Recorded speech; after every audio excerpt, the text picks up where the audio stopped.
여호와여, 나와 다투는 자와 다투시고 나와 싸우는 자와 싸우소서. 방패와 송판배를 잡으시고 일어나 나를 도우소서. 창을 빼사 나를 쫓는 자의 길을 막으시고 또 내 영혼에게 나는 내 구원이라 이르소서. 내 생명을 찾는 자들이 부끄러워 수치를 당하게 하시며 나를 상해하려 하는 자들이 물러가 낭패를 당하게 하소서. 그들을 바람 앞에 겨와 같게 하시고 여호와의 천사가 그들을 몰아내게 하소서. 그들의 길을 어둡고 미끄럽게 하시며 여호와의 천사가 그들을 뒤쫓게 하소서. 그들이 까닭 없이 나를 잡으려고 그들의 그물을 웅덩이에 숨기며 까닭 없이 내 생명을 해하려고 함정을 팠사오니 멸망이 순식간에 그에게 닥치게 하시며 그가 숨긴 그물에 자기가 잡히게 하시며 멸망 중에 떨어지게 하소서. 아멘. 할렐루야. 우리 주님의 크신 은혜와 평강이 사랑하는 성도 여러분과 함께 하시기를 예수님의 이름으로 축원합니다. 오늘 본문 가운데 다윗은 지독할 정도의 분노를 쏟아내고 있습니다. 자신을 비난하는 자, 자신을 배신한 자들에게 하나님 그들을 망하게 해달라고 우리가 읽은 1절로 8절까지는 절규하고 있는 모습을 보게 됩니다. 제가 최근에 느끼는 두려움이 하나 있습니다. 이만큼 살아오는 동안 많은 사람들의 도움을 받았습니다. 여러분도 그 중에 한 분 한 분이시죠. 또한 저 역시도 많은 사람의 삶의 한 부분이 되어서 도움을 주었습니다. 그런 사람 가운데 누군가를 잃어버릴 때 참 아파요. 이제는 겁이 날 정도예요.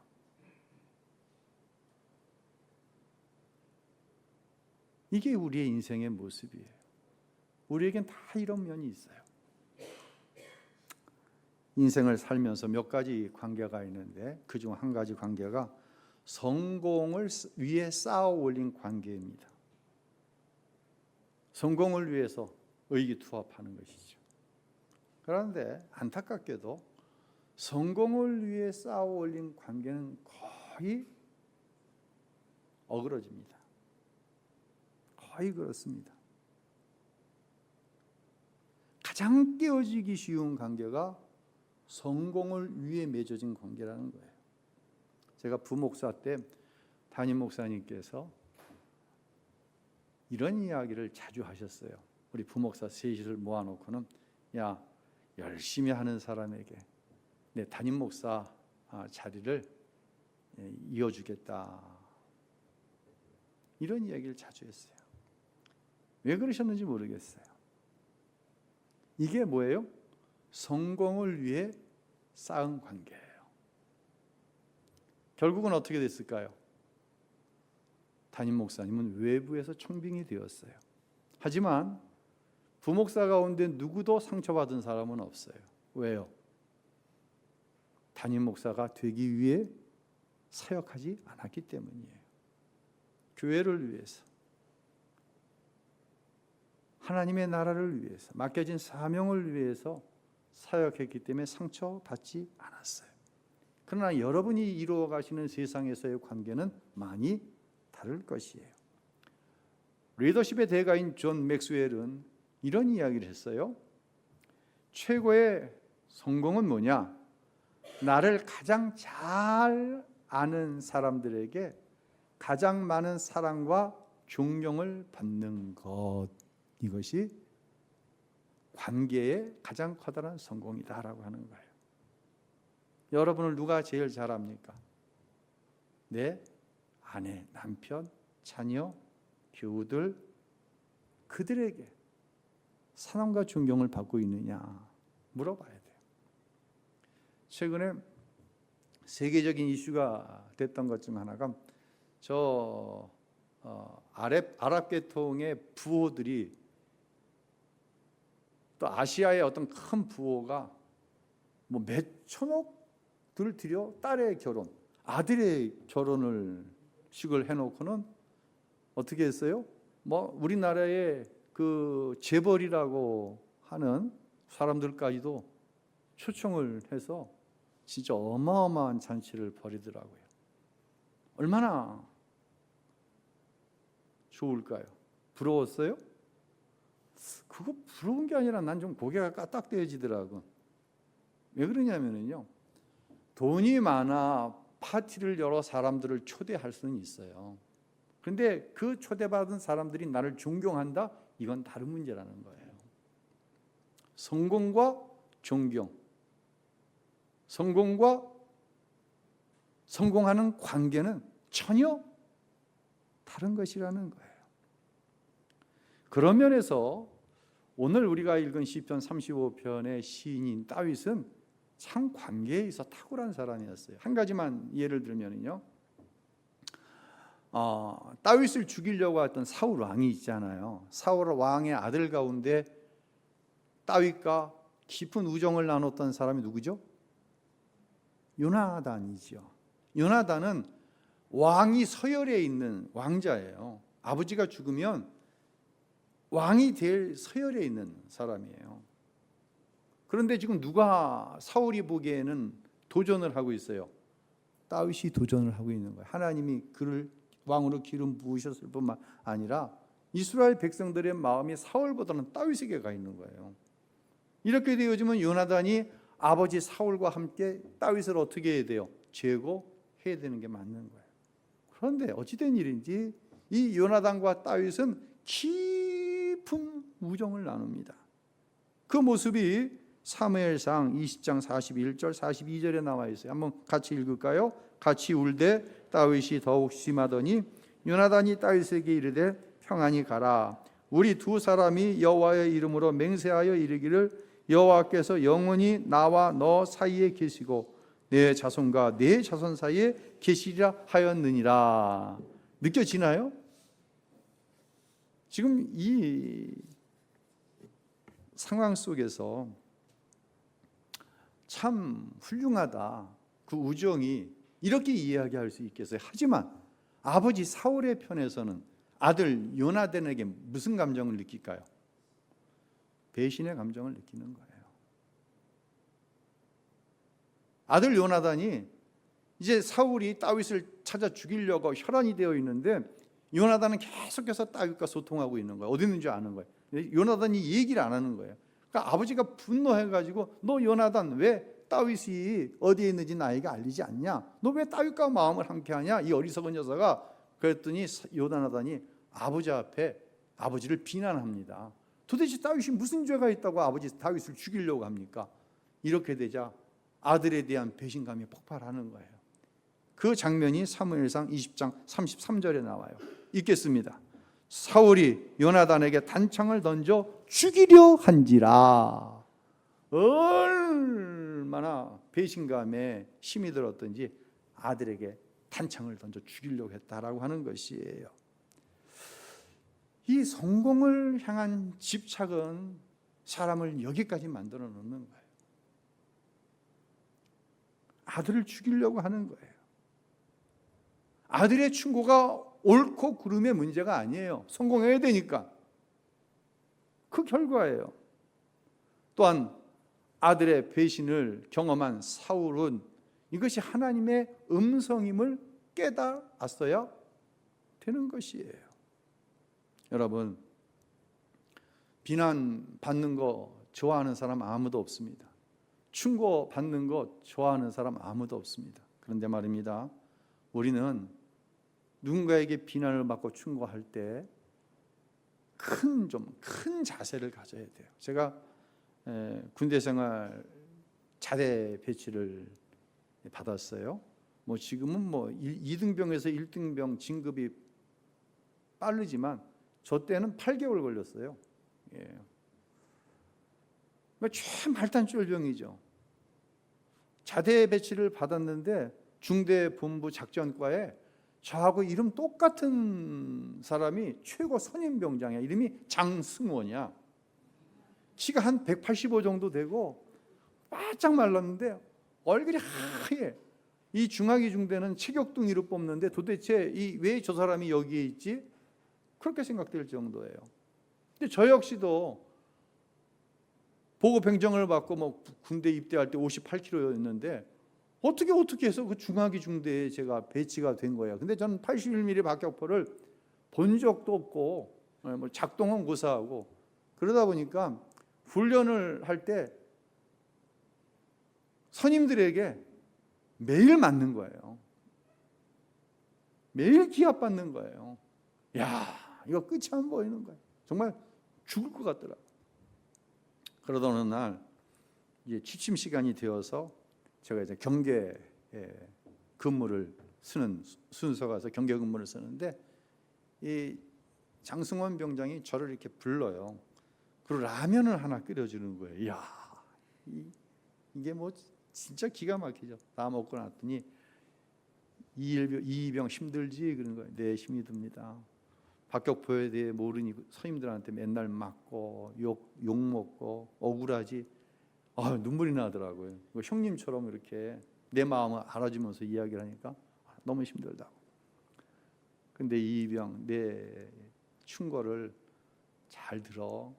네, 억울해서 맞고 잘못한 거 없는데 내가 몰라서 그런 건데 지하 받을 때 고참들이 마음에 상처 주는 얘기 많이 하지. 제가 제일 상처 큰 얘기 뭐냐면 어떻게 논산훈련소에서 와갖고 960 보급 행정주특기를 받고 중하기 중대 말단 소대까지 떨어서 81mm 박격포를 짊어지고 다니냐는 거예요.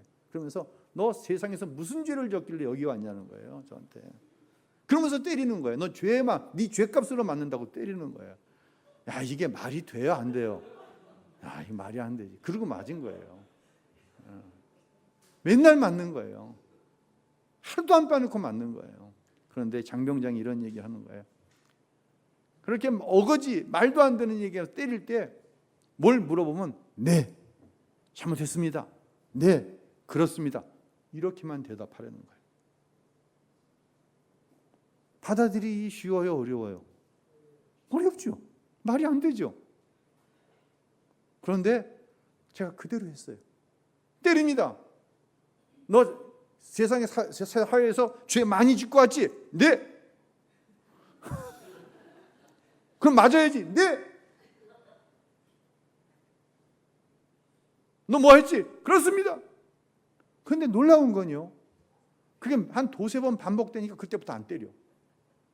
그때부터 기합을 안 주는 거예요. 물론 단체 기합도 받고 뭐 어쩔 수 없을 땐 정말 잘못했을 땐 맞기도 하고 기합도 받았어요. 저희 군대 때는 그게 이상한 게 아니었어요.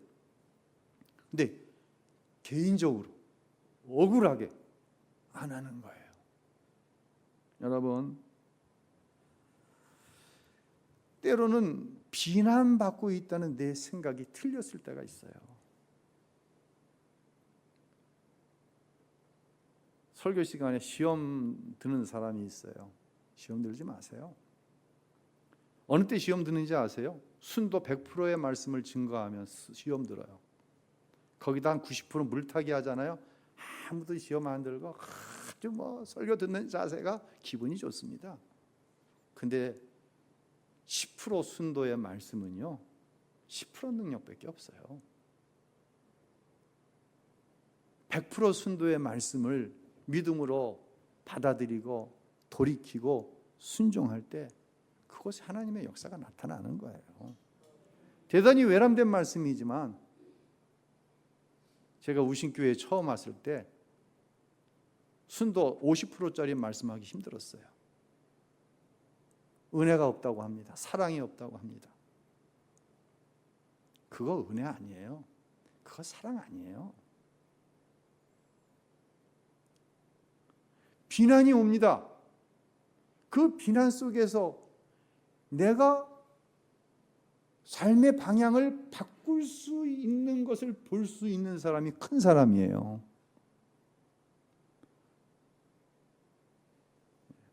이런 사람을 하나님이 쓰세요. 이런 교회를 하나님이 쓰세요. 맨날 그냥 어린아이와 같이 밥은 못 씹어 먹고 고기도 못 씹어 먹고 이유식만 달라? 아니에요. 혹시 그것이 억울한 비난이라 할지라도 그 안에 배울 것이 있어 내 삶을 긍정적인 방향으로 옮길 수 있다고 한다면 거기에 하나님의 나에게 약속하신 은혜가 임하는 줄로 믿으시기를 바랍니다. 예. 다윗은 참 좋은 사람, 인격적이고 신앙적인 사람이었어요.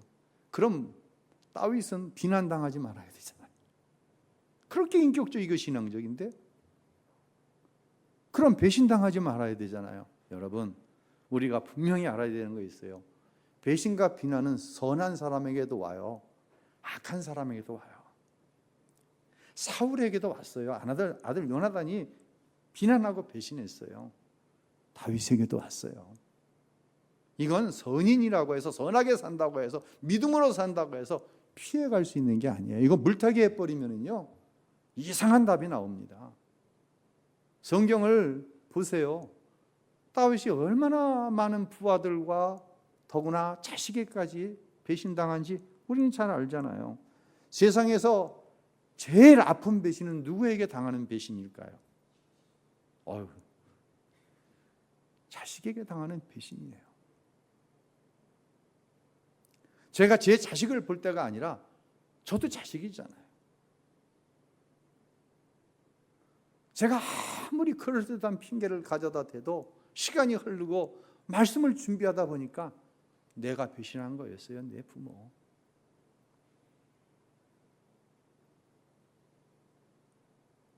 압살롬이 어느 정도까지 아버지를 기만하고 배신했는가? 자, 사무엘하 15장 6절 한번 읽어볼까요? 압살롬의 행함이 이와 같아서 이스라엘 사람의 마음을 어떻게 했어요? 훔쳤다라고 얘기합니다. 그러니까 압살롬은 이 형제들 간의 문제 때문에 아버지에게 대해서 섭섭한 마음이 있었어요. 그런데 아버지가 이 섭섭한 마음을 풀어주질 않았어요. 그러자 압살롬의 마음 속에 아버지를 향한 불만이 이게 쌓여가는 거예요. 거기에 누가 틈을 타면 마귀가 틈을 타면 이제 사단이 나는 거죠. 압살롬은 백성들의 마음을 아주 교묘한 방법으로 아버지인 왕을 향해 백성의 마음이 있어야 되는데 그 마음을 훔쳐가는 거예요. 조금씩. 그래서 백성들의 마음이 아버지가 아닌 자기를 향하게 처음 만들어놨어요. 그러니까 굉장히 의도적인 배신이에요. 이 배신은. 결국 이 배신은 아버지 다윗을 예루살렘 왕자에서 쫓아내기에 이르게 됩니다. 또 그 중에 다윗이 가장 의지하고 또 가장 오랜 시간 다윗의 곁에서 다윗과 생사고락을 같이 했던 아이도벨이라고 하는 책사가 있는데 이 책사가 압살롬 편에 가서 붙어요. 또 그리고 뭐라고 코치를 하냐면 아버지의 권위를 떨어뜨릴 방법이 있습니다. 아버지 다윗이 예루살렘 성에 후궁 10명을 두고 도망갔는데 그 후궁들을 사람들이 보는 앞에서 성폭행하십시오. 그걸 그대로 압살롬이 시행을 합니다. 이 소식을 들은 아버지 다윗이 어떤 마음이었겠어요? 자기 다윗의 편에서 자기 부인을 아들이 성폭행한 거예요. 기가 막힌 일이 벌어지는 거예요. 그런 마음에 다 합해진 상태가 시편 곳곳에 다윗의 마음속에서 분출되는 것을 우리는 보고 35편에서도 그것을 보는 거예요. 이 80대의 한 남자 권사님이 점잖은 권사님이에요. 사회적으로도 꽤 성공을 하신 남자 권사님이세요. 목사님께 상담을 요청했어요. 그분은 기도하는 어머니 밑에서 자라 30대의 예수님을 인격적으로 만났습니다. 결혼을 해 1남 1녀를 두었어요. 그저 교인들이 다 부러워해요. 세상 사람들도 다 부러워해요. 그런 그분이 목사님을 찾아와서 이렇게 얘기합니다. 목사님, 제가 제 목숨을 스스로 끊으면 죄가 될까요? 라고 묻는 거예요. 그러면서 이렇게 두꺼운 파일을 내어 미는데 그 파일에는 재판 과정, 녹취록, 공증 서류 이런 것들이 이만큼 있는 거예요. 도대체 권사님에게 무슨 일이 일어났을까요? 4년 전 부인 권사님이 소천을 하셨어요. 이제 아버지가 외롭게 사니까 아들이 가족들을 데리고 아버지 모시겠다고 집으로 들어왔어요. 근데 문제는 그때부터 문제가 일어나는 거예요. 얼마 지나지 않았는데 아들 내외가 아버지를 살살 속이는 거예요. 어떤 때는 막 겁박을 하는 거예요. 협박을 한지요. 그러면서 땅도 자기 이름으로, 집도 자기 이름으로, 재산도 자기 이름으로 하나씩 만들어가는 거예요. 아버지 생각에는 그래, 이런 것을 감수하는 것도 부모의 몫이지, 대부분의 부모들이 그렇게 생각하지요. 하고 시간이 흘러갔습니다. 그런데 어느 날부터인가는 아들 내외가 아버지를 대하는 태도가 완전히 돌변한 거예요. 야, 이러다가 재산 있는 게 문제 아니라 자식까지 잃어버리겠다 라고 하는 마음으로 아들 부부를 불렀습니다. 얘들아, 너희들도 힘들지만 아버지도 참 이러이러한 부분이 힘들다. 우리 분가하자. 그리고 너희들이 이제 내 재산을 다 너희 앞으로 돌려놨는데 아버지가 하나님 부르실 그날까지 쓸 수 있는 부분만 나에게 좀 돌려다오. 이 이야기를 듣던 아들이 화를 내면서 소송하고 가져가라는 거예요. 그렇게 가져가고 싶으면 재판 걸어서 가져가라는 거예요. 이 이야기를 들은 권사님이 정말 누구에게 말하기도 창피하고 그 절망감이 그 이야기를 듣는 목사님에게 고스란히 전달이 되더라는 거예요. 이제 이 이야기를 다 마치고 권사님 기도해 드리겠습니다 라고 하자 이 권사님이 의자에서 80대의 그 노구를 바닥에 무릎을 꿇고 목사님 이렇게 기도해 주세요. 오늘 밤 내가 죽어서 내일 아침 눈을 뜨지 않게 해달라고 하나님께 제발 좀 기도 좀 해주세요. 통곡을 하면서 요청을 하더라는 것입니다. 사랑하는 성도 여러분, 이 문제는요, 여러분 가운데 이미 겪고 있는 분들도 있을 수 있어요. 우리가 앞으로 겪고 있는 것일 수도 있어요. 이 이야기가 자식들에게 재산 미리 물려주지 말아라 그 결심하라는 거 절대로 아니에요. 그러니까 자녀된 여러분 나 짜려보지 마세요. 네. 그 얘기하는 거 아니에요. 근데 이게 사람이라는 거예요. 여기서 누군가는 예외겠지? 죄송합니다. 별로 예외가 없어요. 부모의 자식과는 그래요. 그러면 이 문제가 내 문제가 됐을 때 어떻게 해결할까요? 그 대답을 여러분에게 드려야 되겠죠. 그 대답은 뭘까요? 지금 다윗이 시편 35편에서 온갖 저주를 퍼붓고 있어요. 그런데 9절에 가서 뭐라고 그러는지 아세요? 자, 9절 한번 읽어봅시다. 읽겠습니다. 내 영혼이 여호와를 즐거워하며 그의 구원을 기뻐하리로다. 부하장수 자신의 신하들이 배신했을 때 하나님 그들을 어떻게 해달라고 다윗은 하나님 앞에 강청합니다. 근데 9절에 가서 그게 내 아들이면 내가 그가 구원받는 것을 기뻐하겠습니다. 이게 부모의 마음이에요. 결국 압살롬의 군대와 다윗을 추종하는 군대가 싸움을 하죠. 그래서 압살롬이 죽어요. 다윗의 부하 장수들과 병사들은 승리의 기쁨을 가지고 돌아왔는데 왕인 다윗은 어떻게 해요? 아들이 죽었다는 이야기를 듣고 내 아들 압살롬아, 내 아들 압살롬아, 아이고 내 아들 압살롬아.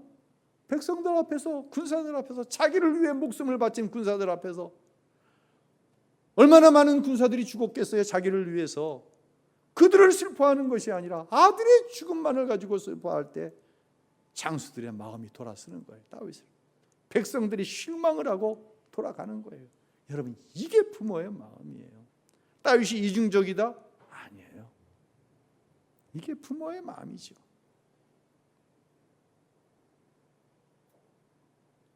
자, 여기서 조금 한 걸음 더 나아가 보겠습니다. 이제 내 안에 있는 배신, 비난의 문제를 생각해 보죠. 우리 주위에는 정말 습관적으로 비난하고 습관적으로 누군가를 배신하는데 그 상대가 나일 때가 있어요. 이 문제를 우리가 이제 다뤄야 되잖아요.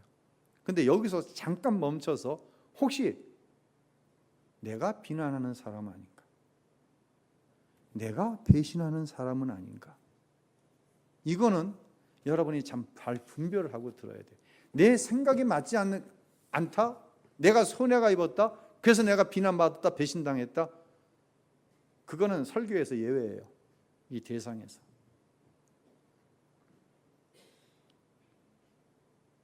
우리가 분명하게 그건 좀 했으면 좋겠어요. 왜냐하면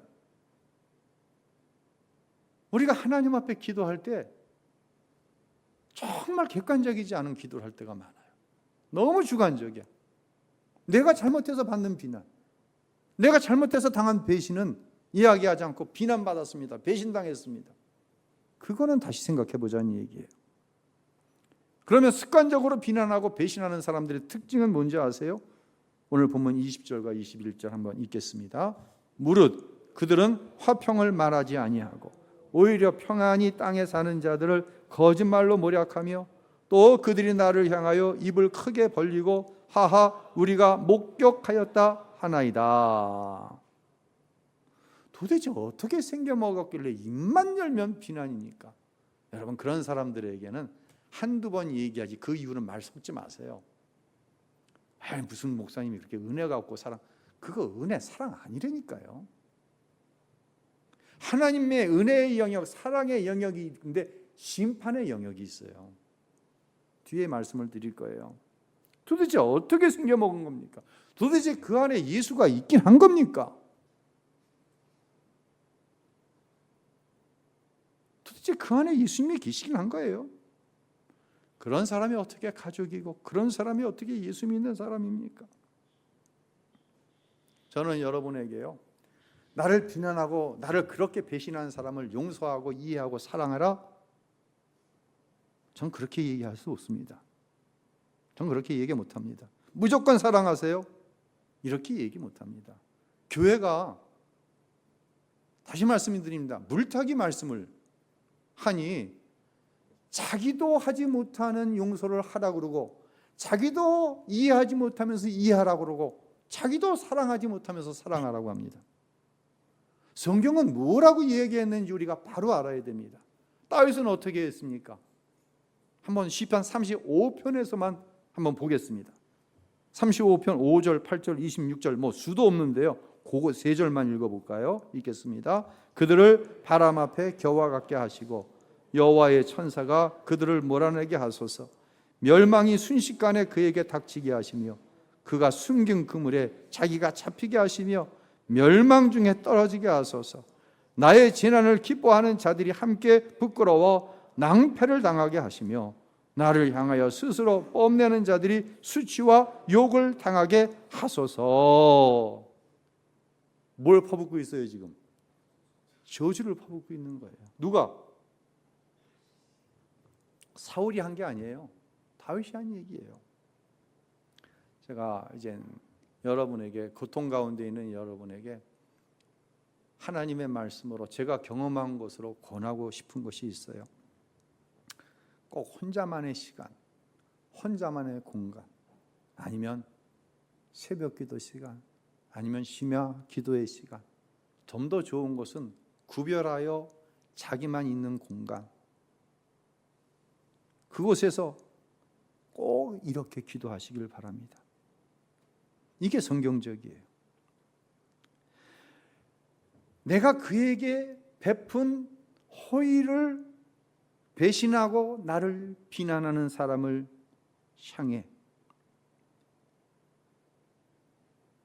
정말 남기지 말고, 여러분의 감정을 거르지 말고 하나님께 있는 그대로 다 이야기하세요. 그게 너무 밉다고. 하나님, 그가 나를 이렇게 은혜를 원수로 갚았는데 나에게 한 것에 2배, 10배, 20배, 100배로 갚아달라고 하나님께 구하세요.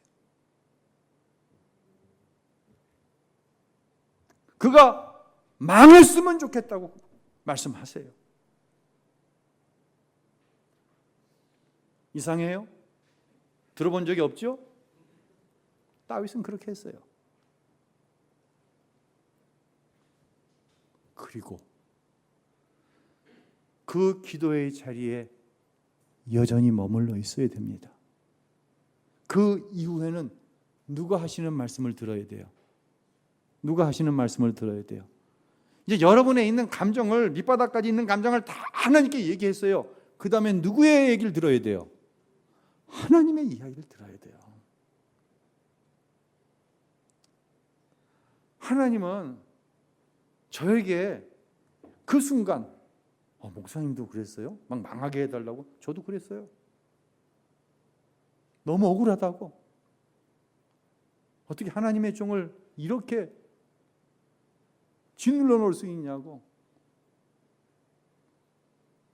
그런 비난을 신자들에게 전하여서 내가 어떻게 하나님 말씀을 전할 수 있겠냐고, 그 말씀을 받아들이겠냐고, 그런 형편없는 목사에 통해서 하나님, 나 목회 못하겠어요. 그 사람 어떻게 좀 해주세요. 그래야 하나님 살아계신 줄 알죠. 저 그렇게 기도했어요. 형편없죠. 그러나 저는 그렇게 기도하고 일어나지 않았어요. 하나님의 음성을 들었어요. 2가지 음성이에요. 첫째, 비난하는 자와 그 원수를 하나님께 맡기라는 거예요. 굉장히 소극적인 방법인 것 같아요. 나한테 악을 행해서 내가 어려워요. 나도 작전을 짜가지고 악을 베푸는 거예요. 그래서 이걸 갚아주는 거예요. 이게 적극적인 방법인가요? 아니에요. 그건 적극적인 방법 아니에요. 그러면 그 사람과 내가 다를 게 뭐가 있어요? 똑같은 거예요. 성경은 뭐라고 그럴까요? 하나님은 뭐라고 말씀하실까요? 로마서 12장 19절 함께 읽죠. 사랑하는 형제들이여, 여러분이 스스로 원수를 갚지 말고 하나님의 진노하심에 맡기십시오. 기록되기를 원수를 갚는 것이 내게 있으니 내가 갚아주겠다라고 주께서 말씀하십니다. 아멘. 하나님의 말씀입니다. 누가 갚으신다? 하나님이 갚아주십니다. 하나님이 반드시 갚아주십니다. 위로가 돼요, 안 돼요? 위로가 되죠. 근데 저는 거기까지인 줄 알았어요. 그래서 신자들에게도 하나님께 맡겨라, 하나님께 맡겨라. 근데 거기가 다가 아니더라고요. 제가 좀 시간이 많을 때, 한 시간 정도 간증할 수 있을 때, 간증할 기회가 있겠죠, 언젠가는. 하나님께 저에게 2번째 음성을 주시더라고요. 그 기도의 자리에 머물러 있을 때 더 적극적인 마음을 주시는 거예요. 로마서 12장 19절에 하나님께 맡기다, 하나님께서 그 악을, 원수를 갚아주실 것이다, 이렇게 말씀이 끝나지 않아요. 21절에 보면 이렇게 말씀합니다. 읽겠습니다. 악에 지지 말고 선으로 악을 이기십시오. 아멘.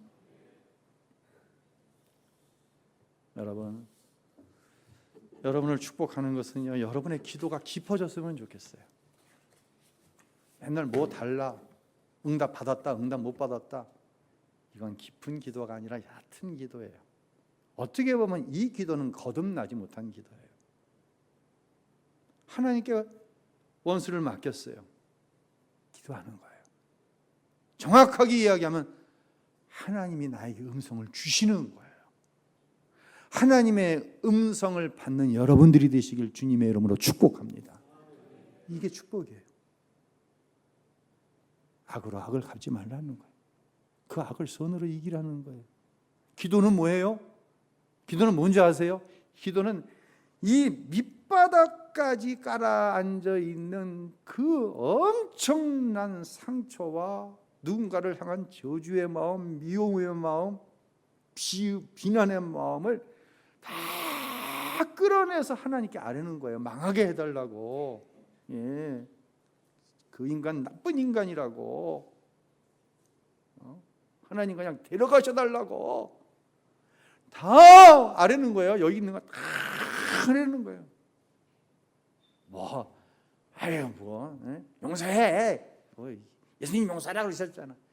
이해해. 예수님 이해하라고 그러셨잖아. 지는 해? 누가 툭만 건드려봐. 밑바닥에 있는 게 우르르 올라와가지고 얼굴색 변하고 입에서 독한 말 쏟아내고 참지를 못하지. 나는 정의롭지 못한 일을, 나는 자존심이 강해갖고. 여러분, 그건 자존심이 강한 게 아니라 깊은 기도를 통해 이 밑바닥까지 가라앉아 있는 걸 하나님께 구해본 적이 없는 거예요. 그거는 밑바닥까지 있는 것을 끌어내 하나님 앞에 아래에서 이게 비어 있어야 되는 거예요. 이 안에 누가 오시는 거예요? 성령이 오시는 거예요. 정확하게 이야기하면 하나님께서 성령을 통해 나에게 말씀을 주시는 거예요. 악을 악으로 갚지 말아라. 선으로 악을 이겨라. 원수 하나님께 맡겨라. 하나님의 세계에는 심판의 공간이 있는데 내가 심판한다. 그때 이 공간이 비어졌는데 성령께서 말씀을 주셔서 그 말씀이 내 안에 충만할 때 어떠한 자극이 오고 나를 어떠한 비난을 하고 어떠한 억울한 상황이 오더라도 그 평안을 잃지 않는 거예요. 아멘. 기도는 다시 말씀드립니다. 내 밑바닥까지 하나님 앞에 내어놓는 과정이에요. 내어놓은 그 자리에 하나님께서 말씀으로 무엇이 진정한 사랑이고 무엇이 진정한 용서이고 이해인지를 하나님이 채우시는 거예요. 이 기도를 끝까지 하나님의 음성을 들음으로 경험할 수 있을 때 내 안에 요한복음 14장 27절에 말씀하신 것처럼 내가 주는 평안은 세상이 주는 것 같지 않아. 절대로 세상이 내가 준 평안을 흔들 수도 없고 깨뜨릴 수도 없어. 그러니 내 평안 안에 거하라. 이 말씀이 이해가 되는 거예요. 여러분, 죄송합니다. 교회에서 뭐 한다. 그런데 인정을 못 받아. 세상에 나아가면. 왜요? 기도는 기도고 이해해라, 용서해라, 사랑해라. 근데 자기는 이해하지 않고, 자기는 용서하지 않고, 자기는 사랑하지 않고. 뭐가 없어요?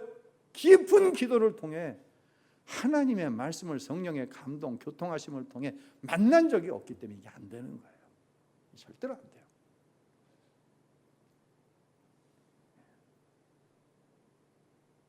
여러분을 축복합니다. 결국 다윗은 이 어마어마한 저주를 쏟아놓고는 28절에 이렇게 얘기합니다. 이건 시편에 통일하게 나타나는 패턴이에요. 28절 읽겠습니다. 내 혀가 하루 종일 주의 의를 말하고 주를 찬양할 것입니다. 아멘. 이해가 되시죠? 어떤 상태에서 지금 주님의 의를 얘기하고 이렇게 억울한데, 이렇게 고통스러운데 하나님의 의를 얘기하는 거예요. 그리고 하나님을 찬양하는 거예요. 모든 시편의 결론은 똑같이 나와요. 근데 우리가 이것을 경험하지 못하는 것, 그것은 깊은 기도를 통해 하나님의 음성을 듣지 못하기 때문이다라는 거예요. 여러분을 축복합니다. 기도의 자리에 나와. 누구한테 전화해가지고 뭐가 어떻고 이거 하지 마세요. 아무것도 해결되는 게 없어요. 그냥 만나면 그냥 쓰는데 누가 어쩌고 저쩌고 이렇게 해서 해결되는 게 뭐가 있어요? 기도의 자리에 나가는 거예요. 하나님이 계시잖아요. 하나님이 나와 함께 하시잖아요. 내 안에 성령께서 내주하고 계시잖아요. 이게 믿어지면 하나님 앞에 나와 기도하는 거예요. 그리고 다시 말씀드립니다. 막 퍼부세요. 하나님께. 힘들다고, 억울하다고, 속상하다고, 죽겠다고, 그 인간 좀 어떻게 해달라고. 그러나 그것으로 맞춰지는 게 아니라 하나님의 음성을 들을 수 있는, 그래서 비난과 배신 가운데에서도 하나님이 주시는 화평으로 승리할 수 있는 사랑하는 부족한 종과 여러분 모두가 될 수 있기를 예수님의 이름으로 축원합니다.